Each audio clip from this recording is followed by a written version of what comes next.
Musyawarah Daerah Palang Merah Indonesia atau PMI Kota Banjarmasin kembali digelar untuk proses pemilihan pengurus baru. Hasilnya untuk periode kedua kalinya, Rusdiansyah kembali terpilih sebagai Ketua PMI Kota Banjarmasin untuk 5 tahun ke depan. Rusdiansyah berjanji akan menjalankan program yang sudah ada dan akan bersinergi dengan pemerintah kota dalam penanganan kesehatan warga dan donor darah. Jadi salah satunya ya selain kita program PMI yang memang ada arahannya ya dari pusat, kita harus memperhatikan arahan dari Pak Wali Kota tadi ya.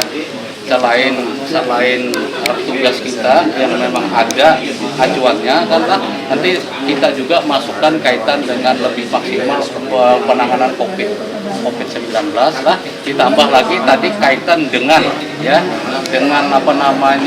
pemulihan ekonomi. Nah, nanti kita masukkan. Nah, kalau tentang kegiatan yang biasa ada acuannya kan sudah ada juga kita, jadi kita pertajam lagi.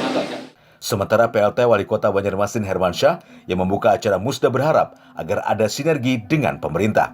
Berharap nanti di kepengurusan itu harus banyaklah koordinasi dan sinergi dengan pihak-pihak lain, termasuk juga dengan pemerintah Kota Banjarmasin.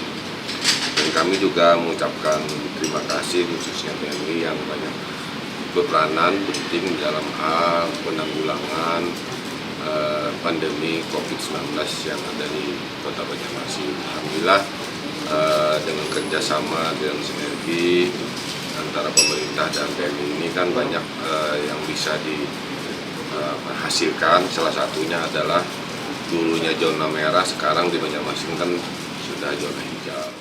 Di masa 5 tahun mendatang, sejumlah program sudah disiapkan, terutama dalam menangani krisis darah yang kerap terjadi. Rida, Kalsel 1net.